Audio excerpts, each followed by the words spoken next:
Juan siempre tuvo las manos sucias de grasa. Desde niño era él quien desmontaba el ventilador roto de casa, quien hacía un apaño en la ducha, quien arreglaba el cochecito de los vecinos con trozos de alambre y cinta aislante. Nunca tuvo lujos, pero siempre tuvo ganas de entender qué hacía que las cosas funcionaran. A los 16 ya trabajaba en un taller de barrio, por fuera. Ganaba poco, pero lo aprendía todo. Absorbía cada detalle. El sonido del motor, el olor a aceite quemado, el momento exacto para cambiar de marcha. Todo se convertía en un recuerdo. Se convertía en intuición. Pero había una carga en casa. El padre, alcohólico. La madre, enferma. 2 hermanos pequeños. Juan era el mayor.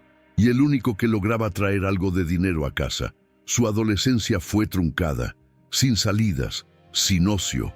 Era el taller de día y turnos para cuidar a su madre por la noche.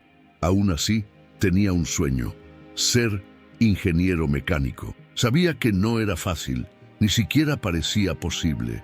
Pero cada vez que miraba un auto abierto, una pieza desmontada, veía más que un simple trabajo. Veía una ciencia detrás de aquello, un razonamiento, un sistema. Hizo la preparatoria abierta. Estudiaba en el descanso del trabajo. Llevaba un cuaderno sucio de aceite.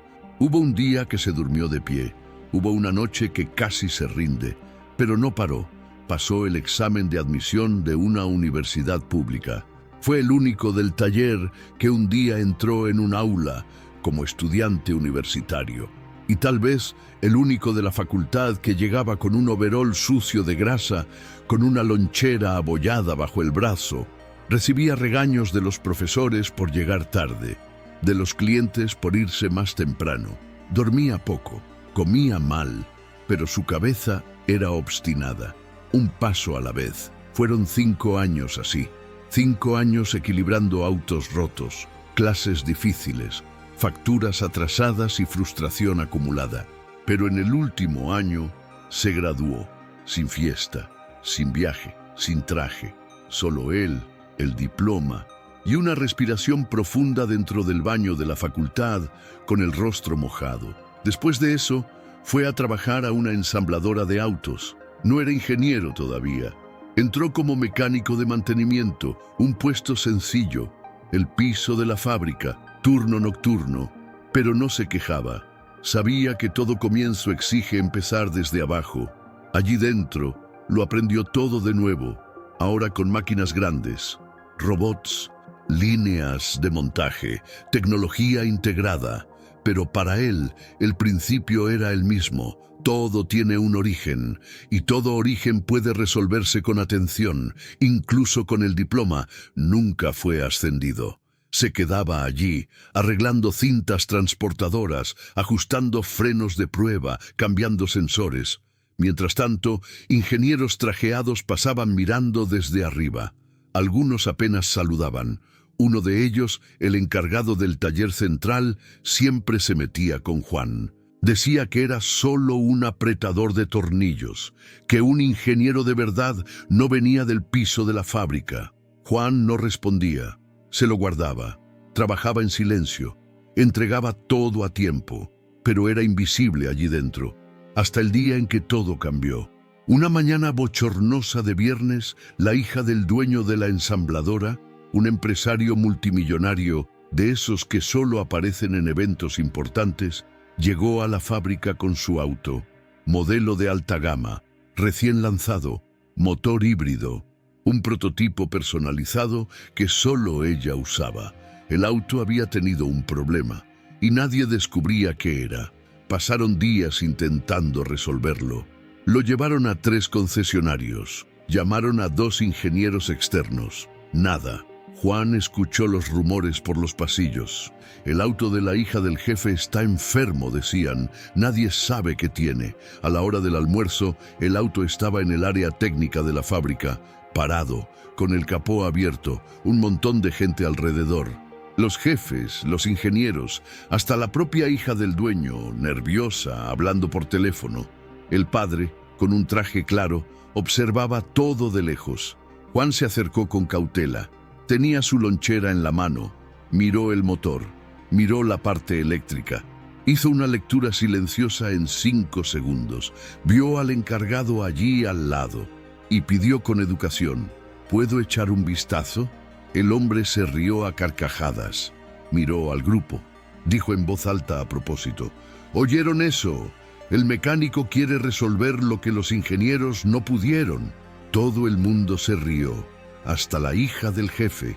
Juan bajó la cabeza. No respondió. Pero el dueño de la ensambladora escuchó la escena. Se acercó, miró a Juan con curiosidad y dijo: ¿crees que puedes resolverlo? Juan no prometió nada. Puedo intentarlo, señor, si me dejan. El jefe miró al encargado. Hizo una seña con la cabeza. Juan respiró hondo. Dejó la lonchera. Tomó su caja de herramientas. Se arrodilló en el suelo con calma y comenzó a trabajar. Juan se arrodilló junto al auto con el capó abierto. No dijo nada, solo abrió la caja de herramientas, extendió un trapo en el suelo y respiró hondo. Mientras tanto, los otros observaban desde lejos, algunos con curiosidad, otros con burla.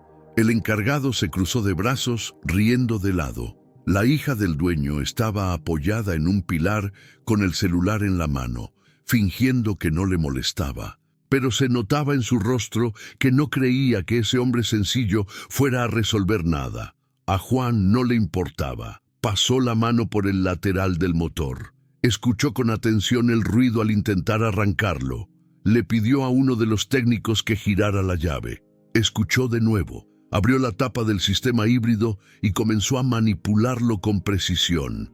Lo que los otros veían como alguien trabajando a ciegas, él lo veía como una conversación entre él y la máquina. No era solo saber dónde apretar, era saber escuchar el sonido de la falla, sentir el retraso en la respuesta, el olor del sobrecalentamiento, cosas que ningún manual explica. Estuvo así por casi media hora. Poca gente se dio cuenta, pero poco a poco el grupo que observaba comenzó a acercarse. Primero vinieron los técnicos, después los ingenieros. Hasta la hija del dueño dejó el celular y se cruzó de brazos, prestando atención. El propio dueño de la empresa se quedó en silencio, observando cada movimiento con un interés real. Juan pidió una llave específica, después otra. Fue ajustando, probando.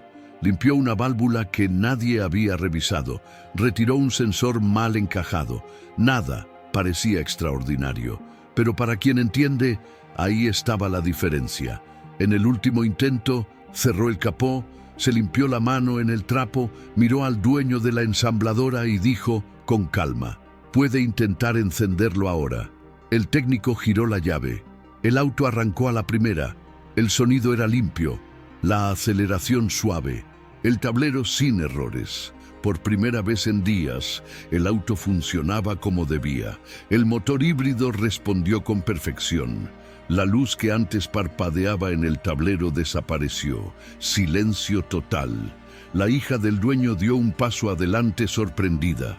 Abrió la puerta, entró, probó el acelerador, puso la marcha atrás, avanzó, volvió sonriendo, dijo que el auto estaba perfecto. El mismo auto que los ingenieros de la empresa no pudieron arreglar. Todo el mundo miró a Juan.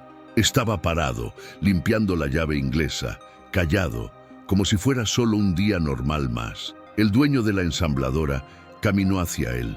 Le extendió la mano. Juan la estrechó, un poco cohibido. «Salvaste este auto y me ahorraste mucho dinero». Juan respondió en voz baja: «Solo hice lo que sé hacer, señor». El encargado, que se había reído minutos antes, ahora ya no reía. Tenía el ceño fruncido, mirando al suelo. Sintió el peso de la situación. Y por primera vez se dio cuenta de que ese hombre sencillo, a quien siempre había humillado, había hecho lo que él mismo nunca pudo. El lunes siguiente, Juan fue llamado a la oficina de la presidencia. Entró con su overol azul de siempre. Se sentó sin entender muy bien el motivo.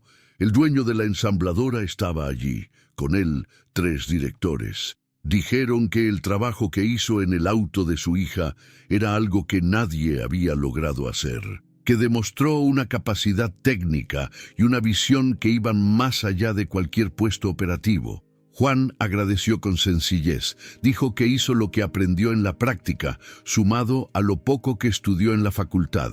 Fue entonces cuando el dueño de la empresa lo miró a los ojos y dijo: «A partir de hoy, eres el nuevo jefe de desarrollo mecánico de la ensambladora». Juan tardó en entenderlo. Repitieron: «Ya no vas a apretar tornillos, vas a pensar en los sistemas, crear soluciones, liderar la mecánica de los nuevos modelos. Queremos tu mente, tu experiencia, y queremos que sea a tu manera». Juan se quedó sin palabras. A la salida, se encontró con el encargado en el pasillo, el mismo que se había reído frente a todo el mundo. Ahora venía con otro tono. «Juan, felicidades, ¿eh? Sabía que tenías futuro. Siempre lo dije». Juan lo miró a los ojos. No respondió con rabia, solo con firmeza. Solo lo decías cuando nadie escuchaba. Le dio la espalda y siguió su camino. 2 días después el encargado fue despedido. La justificación oficial fue reestructuración, pero todos sabían el motivo. Juan no lo celebró ni fue irónico, solo siguió andando, porque quien viene de la grasa aprende que el ruido no necesita ser fuerte para ser poderoso. Juan entró en el nuevo sector con los pies bien puestos en la tierra. La credencial ahora decía Coordinador de Desarrollo Mecánico, pero por dentro seguía siendo el mismo tipo que arreglaba autos con una llave prestada y el motor abierto bajo el sol. Solo que ahora el ambiente era otro. Una oficina con aire acondicionado, computadoras caras, gente con camisa social, gráficos en las pantallas. La primera semana solo observó, leyó todo lo que pudo: manuales, proyectos antiguos, informes de rendimiento. Conversó con los técnicos de base. Les preguntó a los operadores de la línea de montaje dónde estaban los mayores problemas de los modelos actuales. Escuchó a los mecánicos antiguos de la fábrica y lo anotó todo, nombre por nombre, pieza por pieza. Pero no todo el mundo estaba feliz con su ascenso. Hubo ingenieros que pusieron mala cara. Decían que era absurdo que un exmecánico dirigiera un equipo técnico. Hubo quien murmuró que era solo una moda de la directiva, queriendo valorar a un empleado de base por marketing. Otros hablaban a sus espaldas, riéndose de la forma sencilla en que Juan vestía, de su manera directa de hablar. Juan no replicaba. Sabía de dónde venía. Sabía que muchos allí nacieron dentro de una oficina y nunca se ensuciaron las manos en un motor de verdad. Tenían un diploma, sí, posgrado, maestría, un currículum bonito, pero no sabían identificar un ruido fuera de lo normal sin mirar una hoja de cálculo primero. Juan no estaba en contra de la teoría. Él mismo se mató para graduarse. Solo que entendía que un libro sin práctica se convierte en un papel bonito, y la práctica sin teoría se convierte en un apaño. El secreto era unir ambas cosas. Fue exactamente eso lo que comenzó a hacer. En la segunda semana pidió revisar un proyecto de suspensión que llevaba meses en desarrollo. Era de un nuevo modelo deportivo de la ensambladora, que había presentado inestabilidad en pruebas de pista. Los ingenieros responsables ya habían revisado los cálculos, pero el problema continuaba. Juan pidió los informes, lo leyó todo. Después fue a la pista de pruebas, se sentó al lado del piloto, pidió dar una vuelta, sintió en carne propia lo que estaba mal. Cuando volvió, reunió al equipo y dijo: «El error no está en el cálculo, está en la lectura del comportamiento real de la estructura bajo un frenado brusco. Hay una holgura demasiado pequeña en el acople del amortiguador trasero. En el papel funciona, pero en la práctica genera un par de torsión invertido». La sala se quedó en silencio. Los ingenieros se miraron unos a otros. Juan fue a la pizarra, dibujó, mostró, explicó. Nadie cuestionó, porque tenía razón. Al día siguiente, ajustaron la pieza como él sugirió. El auto pasó la prueba. La semana siguiente, el proyecto fue aprobado por la matriz internacional. El comentario que circuló en la fábrica fue uno solo. El jefe nuevo había salvado el auto incluso antes de que naciera. Después de eso, las miradas comenzaron a cambiar. La resistencia se convirtió en silencio. El silencio se convirtió en curiosidad. Y pronto, la curiosidad se convirtió en respeto. Juan creó un nuevo método de revisión técnica dentro de la ensambladora. Lo llamó diagnóstico integrado. Juntaba al ingeniero de proyecto, al mecánico de piso, al operador de pruebas y al técnico de montaje en la misma sala, cada uno con una parte del análisis, todos escuchando a todos. Antes, cada sector resolvía solo su parte, como si el auto estuviera hecho de pedazos separados. Con Juan, el auto pasó a ser tratado como un organismo completo, y el resultado apareció rápidamente. Menos errores de producción, menos reprocesos, más rendimiento. La directiva comenzó a mostrar los informes en reuniones nacionales. La fábrica donde Juan trabajaba se convirtió en un referente. Otras unidades comenzaron a copiar el modelo. Y él seguía igual. Llegaba temprano, caminaba por la línea de montaje, llamaba a los mecánicos por su nombre, comía en el comedor con los técnicos, les daba los buenos días a todos. Pero lo que nadie sabía es que todavía tenía un objetivo mayor. Juan quería cambiar la forma en que la gente veía la profesión de mecánico en Brasil, porque él sabía lo que era ser tratado como un tonto solo porque sus manos estaban sucias de aceite. Sabía lo que era ser visto como inferior por no saber hablar de forma rebuscada. Y ahora que tenía voz, quería que esa voz sirviera para más gente. Fue entonces cuando comenzó a planear un curso, gratuito, práctico, accesible. Quería formar a jóvenes de la periferia, gente sin diploma, pero con ganas de aprender. Mostrar que la inteligencia de verdad no depende de un traje, ni de una sigla después del nombre. Y en ese momento, Juan dejó de ser solo un empleado, se convirtió en un ejemplo, y pronto se convertiría en un movimiento. Juan nunca olvidó de dónde vino. Por más que ahora tuviera un puesto importante, una oficina propia y lo llamaran ingeniero responsable del sector de desarrollo mecánico, todavía sentía la grasa en las manos. Todavía recordaba el ruido del taller de barrio, la lonchera fría, a su madre enferma en el sofá, los libros mojados de sudor, y por eso decidió devolver algo. Tuvo la idea durante un almuerzo sencillo en el comedor. Vio a dos pasantes conversando. Uno de ellos hablaba del miedo de no conseguir una pasantía por no tener contactos. El otro dijo que estaba pensando en dejarlo todo porque no se veía en esa área llena de números y presión. Juan guardó silencio, pero aquello le caló hondo. La semana siguiente, escribió una propuesta y la llevó a la directiva. Quería crear un curso práctico de formación técnica dentro de la ensambladora. Usaría el espacio ocioso de la fábrica los sábados, invitaría a jóvenes de la comunidad, ofrecería clases básicas de mecánica aplicada. Nada de teoría aburrida, solo práctica real, pieza por pieza, motor abierto, desmontaje, lectura de problemas, soluciones sencillas. La respuesta llegó después de unos días. Aprobado, pero con una condición.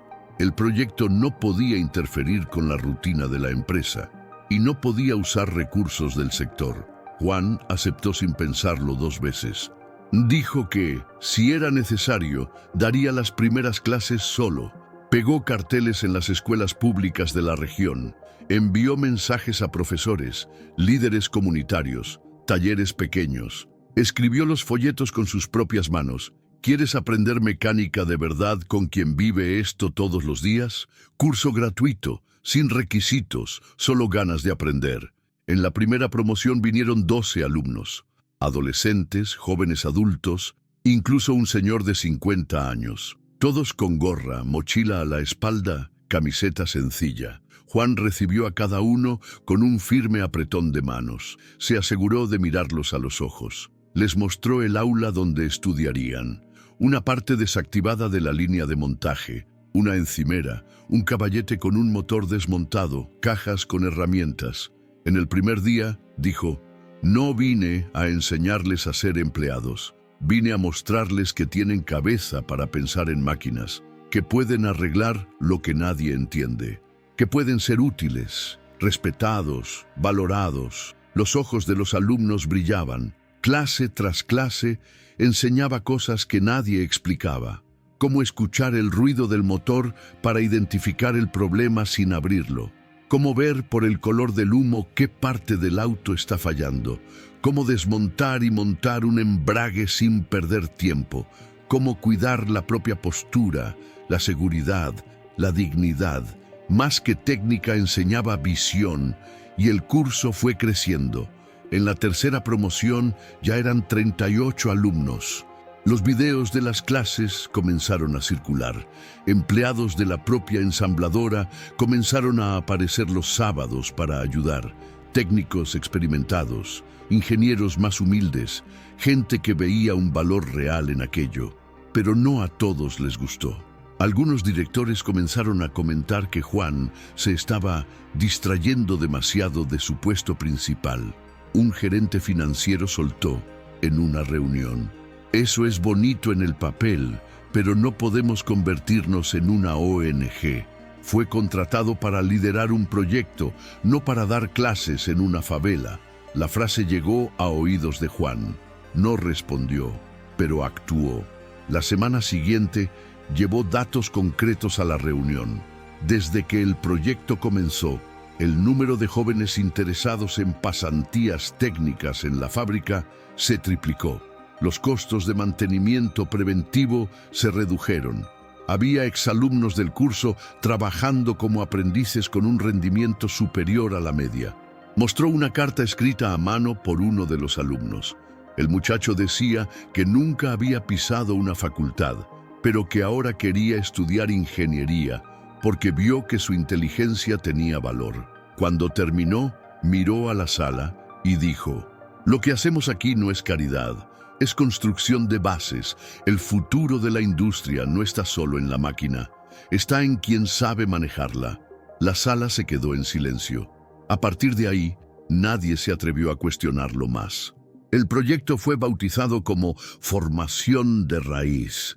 La ensambladora pasó a divulgarlo con orgullo. Juan se convirtió en un referente no solo por su mente aguda, sino por su corazón firme.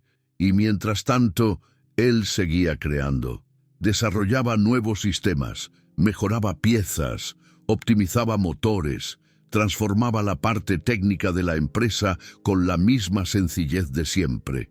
Porque en el fondo, él sabía: puedes cambiar la credencial, pero nunca debes olvidar las herramientas que te trajeron hasta aquí. Después de meses liderando el sector con resultados por encima de cualquier expectativa, Juan fue llamado a una reunión especial. Era en una sala de la presidencia con vista panorámica de la fábrica. Estaban allí el dueño de la ensambladora, 2 directores internacionales, un ingeniero jefe de la matriz europea y la traductora. Era algo grande. Juan entró, sencillo como siempre. Camisa de botones clara, jeans oscuros y una carpeta de papel con apuntes. Mientras todos estaban rodeados de diapositivas, gráficos y presentaciones digitales, él solo tenía un cuaderno. El dueño de la empresa fue directo: Juan, queremos lanzar un nuevo modelo, un auto nacional, asequible, pero moderno. Algo que represente a Brasil. Y queremos que tú lideres la parte mecánica de este proyecto. Desde cero, todo, el sistema, el rendimiento, las pruebas. Juan guardó silencio por unos segundos. Sintió el peso de la misión. Era la primera vez que le confiaban de forma oficial la responsabilidad de algo tan grande. Ya no era reparar, era crear, construir algo que llevaría su firma, su visión, su alma de mecánico. Respiró y dijo: acepto, pero quiero hacerlo a mi manera. El dueño sonrió y respondió: es exactamente por eso que te estamos llamando. Juan salió de la reunión con la cabeza a 1000. Ya tenía 1000 ideas. Quería un auto que aguantara caminos de tierra y el centro urbano, que fuera económico, resistente, fácil de mantener, un auto de verdad, no una vitrina de tecnología cara y frágil. En los días siguientes, se encerró en la sala técnica, montó una pizarra blanca con apuntes a mano, cambió la computadora por el papel, llamó a los mecánicos más antiguos de la fábrica, a los operadores de línea, incluso a los pasantes del curso que él mismo creó. Quería escuchar a quienes de verdad conocían el dolor de cada modelo antiguo. Lo anotó todo, las fallas que más aparecían en los talleres, las piezas que más problemas daban, los sistemas electrónicos que se trababan con el calor o en ciudades con carreteras en mal estado. Lo que realmente funcionaba, lo que solo complicaba. Después de 3 semanas, presentó la primera propuesta. Un motor compacto, de fácil acceso, suspensión con refuerzo lateral, un compartimento con más espacio para el mantenimiento, un sistema inteligente de diagnóstico sin necesidad de un escáner importado. Y una cosa más, una estructura que permitía la conversión a etanol o gasolina sin dolores de cabeza.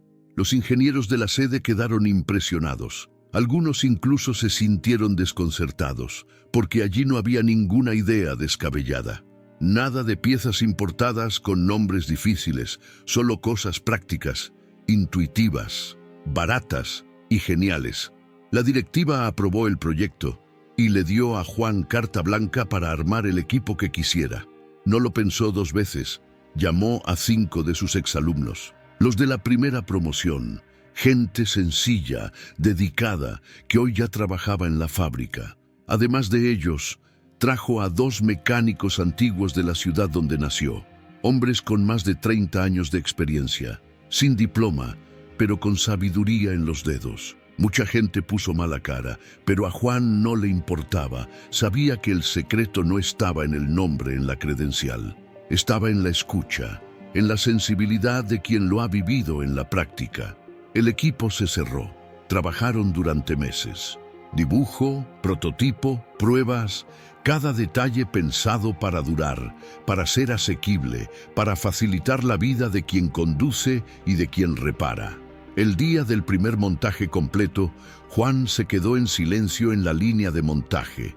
Miró el auto desde lejos. Era el primer vehículo en la historia de la ensambladora hecho basándose en la escucha de mecánicos reales, no solo en las hojas de cálculo de los ingenieros. El dueño de la empresa se le acercó y le dijo: «Este auto tiene tu ADN». Juan respondió: «Este auto tiene el ADN de quienes siempre tuvieron que resolver sin ser escuchados». Y allí algo cambió. La ensambladora, que durante años había sido un símbolo de la distancia entre la fábrica y el pueblo, ahora lanzaba un auto hecho por quien siempre estuvo en el piso del taller. Un auto pensado para durar, para servir, para respetar a quien conduce. Y Juan se convirtió en un símbolo. Artículos en periódicos, reportajes en revistas, gente del sector llamándolo para dar conferencias, facultades invitándolo a hablar con los alumnos. Le pedían que explicara el secreto, y él decía siempre lo mismo: el secreto es escuchar a quien se ensucia las manos, porque la verdadera ingeniería comienza cuando escuchas a quien pone el tornillo en su lugar. El auto quedó listo. Después de meses de pruebas, ajustes y noches en vela dentro de la fábrica, el modelo creado por Juan y su equipo recibió un nombre, una pintura oficial y una fecha de lanzamiento. El evento sería en una feria internacional del sector automotriz, con cobertura de televisión, un stand de la ensambladora y un discurso del presidente de la empresa. Pero Juan no quería un escenario. Mientras preparaban el evento con luces, un escenario y un micrófono, él pensaba en otra cosa: volver al taller donde todo comenzó. Aquel taller de barrio con olor a aceite quemado, donde trabajó de los 16 a los 22 años, donde almorzaba una lonchera fría sobre una caja de batería usada, donde aprendió lo que es ganarse el respeto en silencio. Llamó a don José, el antiguo dueño del taller. Un señor de hablar pausado y manos gruesas, que todavía trabajaba por su cuenta, aunque tenía casi 70 años. Don José atendió con la voz arrastrada de quien aún se despierta temprano. «Juan, ¿eres tú, muchacho?» «Soy yo, sí». «Caramba, muchacho. Te convertiste en jefe de verdad, ¿eh?» «Más o menos, don José. Paso por ahí la semana que viene. Quiero mostrarle una cosa». El sábado siguiente, Juan salió temprano de la fábrica con el nuevo auto. Condujo por las calles de la ciudad con calma. Se detuvo en algunos semáforos y vio a la gente mirar el modelo con curiosidad. Un auto bonito, robusto, con un diseño moderno, pero sin exageraciones. Todo pensado para durar. Al llegar al barrio donde creció, el corazón se le encogió. Las calles todavía tenían baches, las mismas panaderías, las fachadas descoloridas. Y allí estaba el taller, con el letrero gastado, la puerta torcida, el suelo manchado por años y años de reparaciones. Don José estaba sentado en un taburete, con la mano sucia de grasa, tomando café en un vaso de requesón. Juan se bajó del auto y caminó hacia él. Se quitó las gafas de sol, esbozó una sonrisa y le extendió la llave. «¿Quiere dar una vuelta, señor?»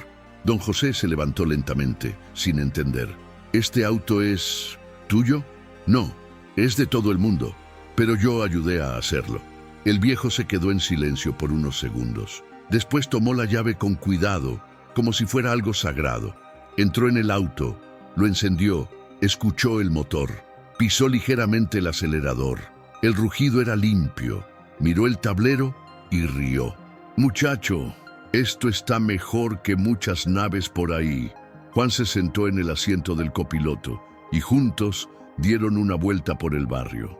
Pasaron por las calles por las que él iba a pie a la facultad, sosteniendo el cuaderno con grasa. Pasaron por la parada de autobús, donde durmió esperando el primer turno de la mañana. Pasaron por la escuela de sus hermanos, por la panadería donde le fiaban el pan. Cuando volvieron al taller, el viejo apagó el auto y se quedó mirando el volante en silencio. «Te lo mereces, Juan. Hiciste lo que nadie creía que se podía hacer». Juan respondió mirando al suelo. «Solo seguí adelante, incluso cuando nadie veía mi valor». Don José salió del auto, abrazó al muchacho como si fuera su hijo. Y en ese momento, Juan entendió que ese auto no era solo metal y motor. Era un símbolo de esfuerzo, de superación, de respeto conquistado. La semana siguiente, el auto fue lanzado oficialmente.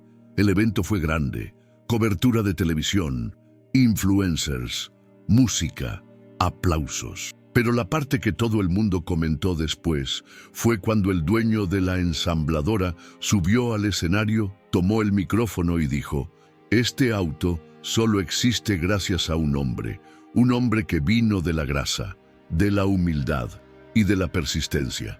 Llamó a Juan al escenario.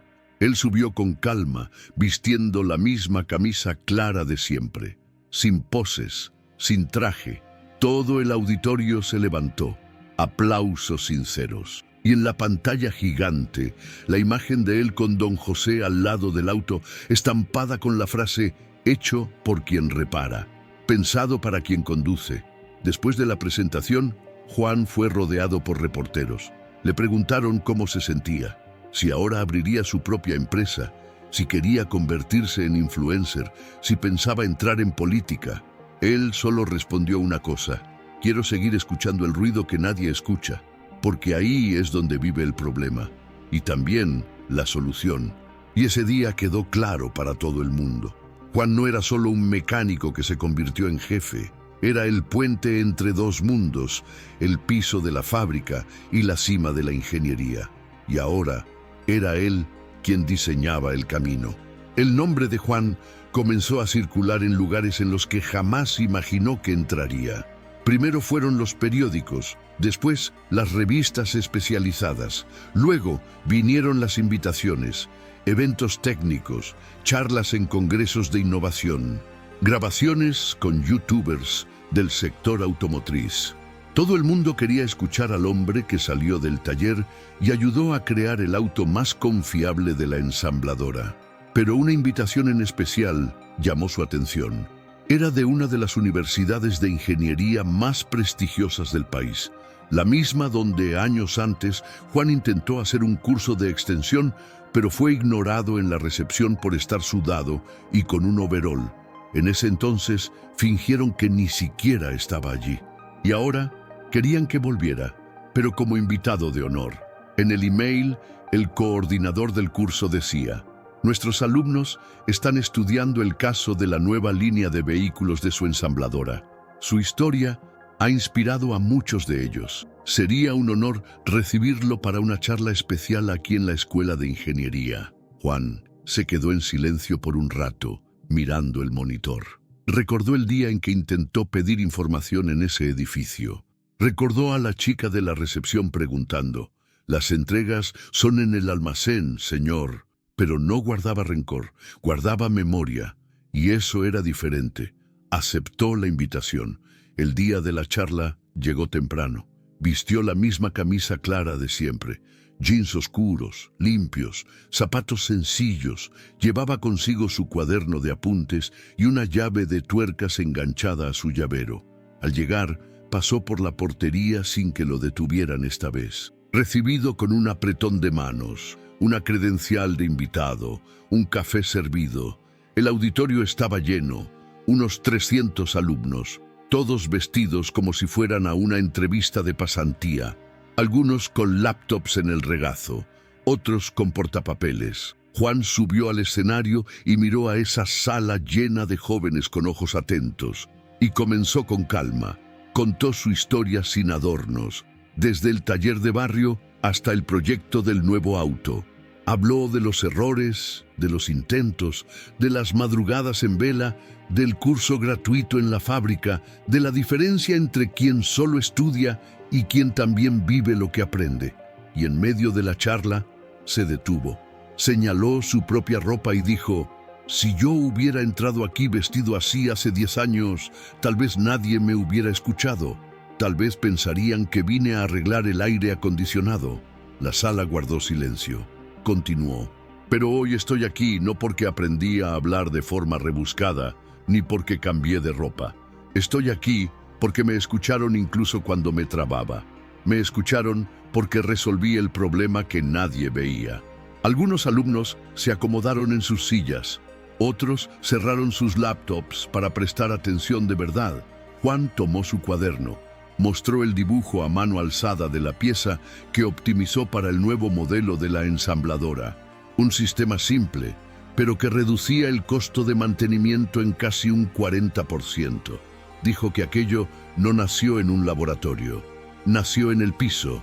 Nació después de escuchar un ruido diferente en una prueba y sentir la vibración con la punta de los dedos. Al final de la charla dijo: «La facultad es importante, sí.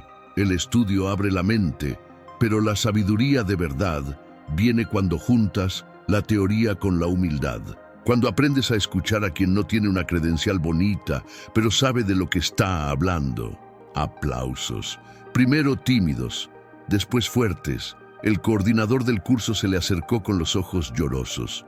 Dijo: «Juan, has dado la mejor clase que hemos tenido aquí».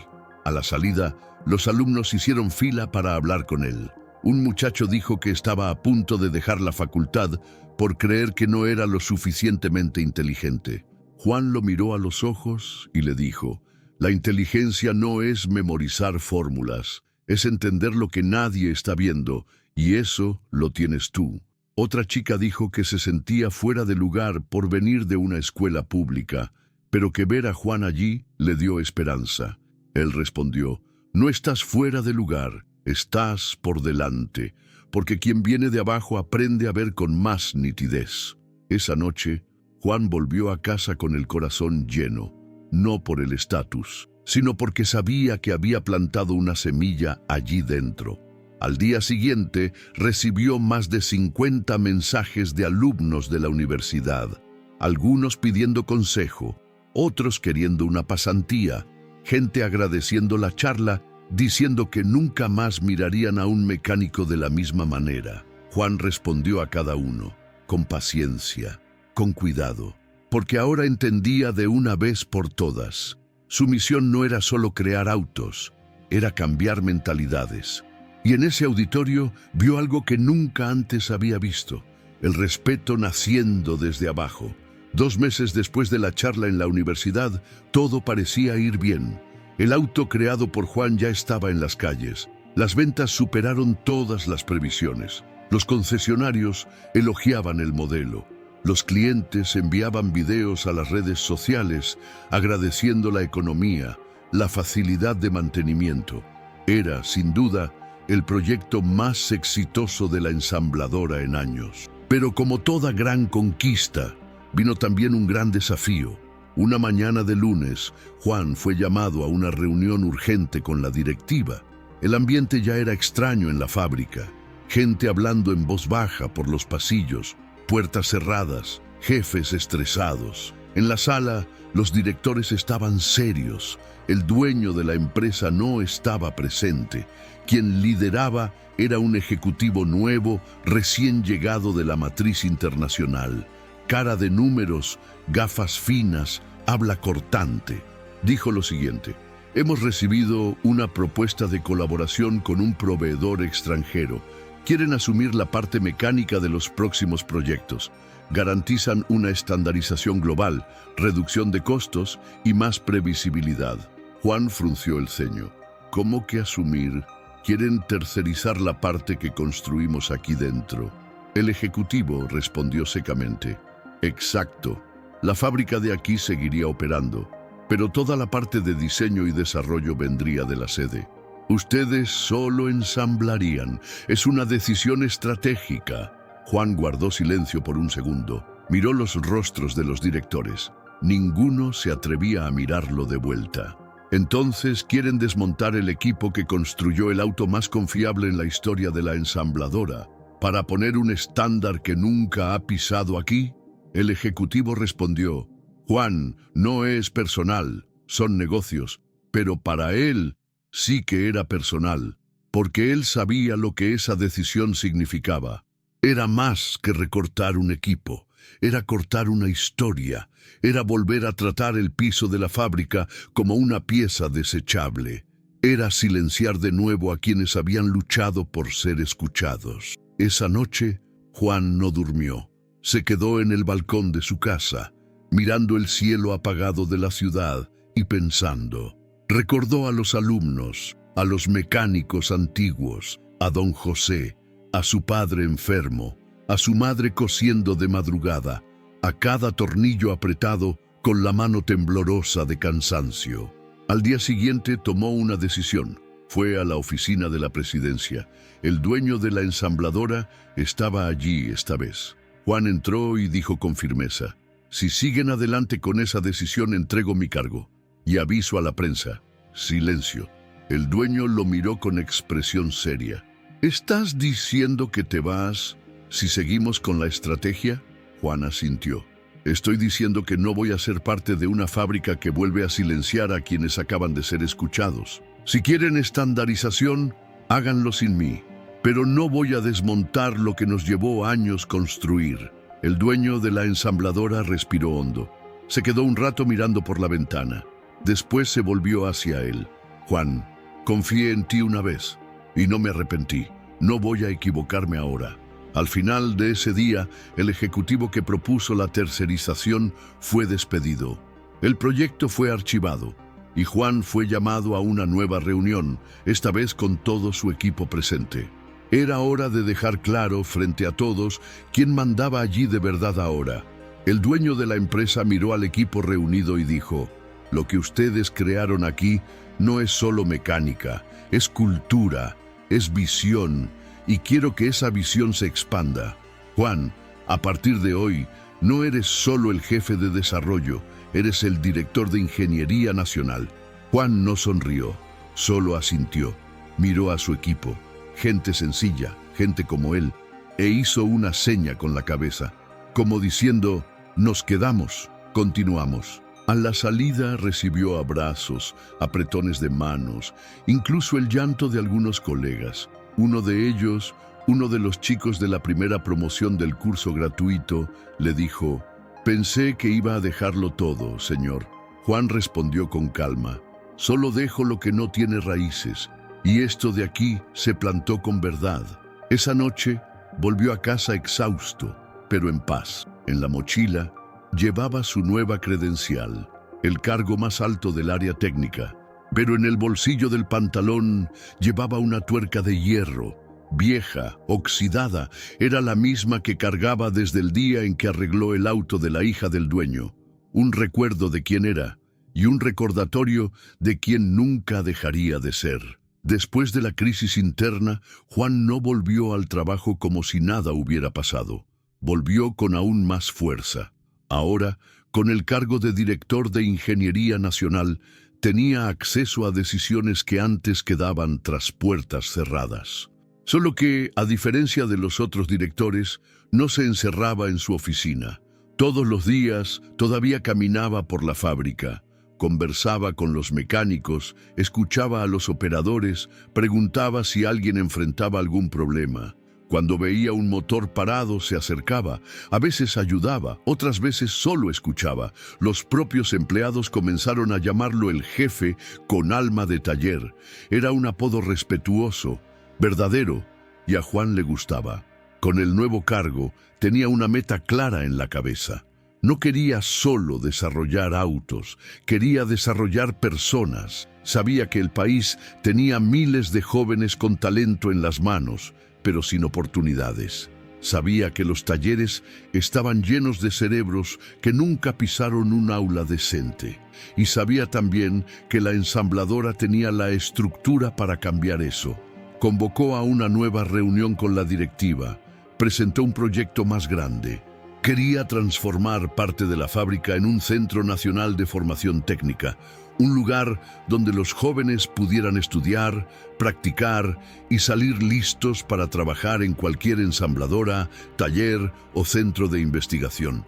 El proyecto fue aprobado. Algunos directores dudaron, pensando que aquello no traería un retorno directo. Juan no discutió. Simplemente mostró informes, datos, resultados del curso gratuito que ya impartía allí dentro. Mostró a exalumnos que hoy eran líderes de mantenimiento, jóvenes que llegaron sin saber diferenciar una bujía de una pastilla de freno, y ahora coordinaban sectores enteros. El centro fue bautizado como Formación Raíz Nacional. Juan insistió en mantener el mismo nombre del curso que creó años atrás. Las inscripciones comenzaron de forma sencilla. Primero, 1000 vacantes, después más. Vinieron jóvenes de todas partes del país. Algunos llegaron con la mochila rota y el valor en el pecho. Otros con miedo. Gente que nunca había salido de su propia ciudad. Gente que nunca había sido mirada con seriedad. Juan recibía a cada promoción personalmente. En la clase inaugural siempre decía lo mismo. Ustedes no están aquí para que se les enseñe, están aquí para recordar que saben más de lo que imaginan, solo necesitan un espacio para demostrarlo. El centro creció, se convirtió en un modelo, comenzaron a salir reportajes, canales educativos hicieron un documental, gente famosa fue a visitarlo. Incluso el ministro de Industria apareció un día lleno de guardias de seguridad. Juan lo recibió de la misma manera que recibía a cualquier alumno. Camisa clara, mano sucia de grasa, habla firme. Ese día, el ministro dijo que el país necesitaba más líderes así. Juan respondió con una media sonrisa. No necesita líderes, necesita escuchar. Mientras tanto, los autos de la nueva línea seguían vendiéndose. La gente los compraba no solo por el rendimiento, sino por lo que el modelo representaba. Era un auto que cargaba verdad, que traía detrás la historia de un pueblo que siempre trabajó mucho y fue poco escuchado. Un día, durante una entrevista, le preguntaron a Juan cuál era el secreto de tanto éxito. Pensó por unos segundos y respondió sin dudar. El respeto. Respeto por quien se ensucia las manos, por quien se despierta a las 5, por quien nunca tuvo voz. El secreto es hacer por el otro lo que un día quisiste que hicieran por ti. La frase se hizo viral. Se convirtió en el estampado de una camiseta dentro de la fábrica. Y más que eso, se convirtió en la filosofía de la empresa. Juan comenzó a ser llamado para hablar en otros sectores de la industria. Fue invitado a eventos internacionales. Gente de todo el mundo quería entender cómo un mecánico logró revertir toda una cultura dentro de una multinacional. Pero él siempre lo dejaba claro. No lo hice solo, lo hice con los que nadie veía, con los que cargaban el peso, pero nunca recibían el crédito. Poco a poco, otras ensambladoras comenzaron a copiar el modelo. Crearon centros de formación técnica, revisaron la forma en que trataban a sus empleados, comenzaron a escuchar más y a mandar menos. Y todo eso comenzó con un tipo que un día pidió echar un vistazo al motor de un auto que nadie podía arreglar. Juan nunca se alejó del día a día. Incluso con el nuevo cargo, el centro, las invitaciones, todavía aparecía de sorpresa en la fábrica. A veces comía en el comedor con los aprendices. A veces desaparecía de su oficina solo para visitar un pequeño taller en el interior y conocer la realidad de cerca. Era allí donde se recargaba, porque nunca se vio a sí mismo como especial. Se veía como necesario y sabía que el cambio verdadero no comienza en la cima, comienza cuando se escucha a la base. El tiempo pasó. La historia de Juan ya se había convertido en un referente en muchos lugares. El centro de formación creado por él se expandió a otras ciudades. Jóvenes graduados de allí comenzaron a ser contratados por grandes empresas. Abrieron sus propios talleres, se convirtieron en profesores. Gente sencilla que, al igual que él, solo necesitaba una oportunidad. La ensambladora creció, creó nuevos modelos, implantó sistemas más eficientes, pero nunca abandonó la esencia que Juan construyó. En cada nuevo auto había una placa simbólica grabada con las palabras «Hecho con manos de verdad». Cierto día, Juan fue invitado a un homenaje especial. Era un evento nacional de innovación industrial, con cobertura de televisión, premios, empresarios, autoridades. No era muy fan de ese tipo de cosas. Prefería quedarse en el piso de la fábrica, pero aceptaron hacerlo a su manera, sin escenario, sin traje, sin micrófono de solapa. Cuando llegó, vio un público lleno, cientos de personas de varios estados, gente de traje y corbata, gente de gorra y camiseta, gente como él. Lo aplaudieron de pie, llamaron su nombre como símbolo de una nueva era de la industria brasileña, no la que excluye, sino la que forma, la que escucha, la que respeta. Juan subió al escenario y habló por unos pocos minutos. No preparó un discurso, dijo solo lo que sentía. Contó que venía de una casa pequeña, con su madre cosiendo hasta tarde, su padre enfermo y la lonchera dividida en tres, que comenzó trabajando por el almuerzo, que estudiaba con el libro sucio de aceite, que ya había sido ignorado por un jefe, humillado por un encargado, pero que nunca perdió las ganas de hacer lo correcto. Dijo también que no quería convertirse en un héroe, solo quería que nadie más fuera tratado como desechable solo por haber nacido fuera de la sala de juntas. Al final miró a todos y dijo: «Cuando los miro a ustedes veo el futuro, pero cuando miro hacia atrás entiendo el valor de cada paso. Así que nunca olviden de dónde vienen, porque eso es lo que sostendrá lo que todavía van a construir». Aplausos de nuevo, más sinceros que antes. A la salida del evento, un reportero intentó hacerle una pregunta más. Juan sonrió y dijo: «Hoy no, hermano. Hoy voy a visitar un lugar importante». Tomó su auto, un modelo sencillo de la primera generación que ayudó a crear. Condujo durante algunas horas hasta llegar al barrio donde nació, la misma calle, las mismas aceras. El taller de Don José ya había cerrado. El letrero estaba gastado, la puerta de hierro bajada, pero estacionó de todos modos. Salió del auto, se quedó mirando el viejo edificio en silencio. Al otro lado de la calle, una chica salió a la puerta de su casa y lo reconoció. «Juan». Él sonrió. La chica era hija de un antiguo vecino. Dijo que veía todo sobre él en internet, que su hijo estaba estudiando mecánica por su historia y que, si un día quería dar una charla en la escuela del niño, solo tenía que avisar. Juan asintió con la mirada. Volvió al auto y se quedó allí por unos minutos más. En la mochila llevaba una carta. La había recibido el día anterior, escrita por uno de sus primeros alumnos. La carta decía: Juan, hoy abrí mi propio taller. Le puse de nombre Taller Raíz. Pegué una foto tuya en la pared, porque fue usted quien me enseñó que no necesitamos pedir permiso para tener valor. Juan leyó esa frase más de una vez. Guardó la carta de nuevo y sonrió, no por el elogio, sino porque ahora sabía que su trabajo se había convertido en una semilla, que su voz, antes ignorada, ahora resonaba en otras bocas, otras manos, otros motores, y que la verdadera revolución comienza así, en silencio, con la llave de tuercas en una mano, y la certeza de que quien vino de la grasa también puede escribir el futuro. Llegó la hora. Si esta historia te enganchó, haz el ritual completo, deja tu like para fortalecer el canal, suscríbete para no perder el hilo y activa la campanita para ser el primero en saber lo que viene. Tu opinión también vale oro, así que déjala en los comentarios.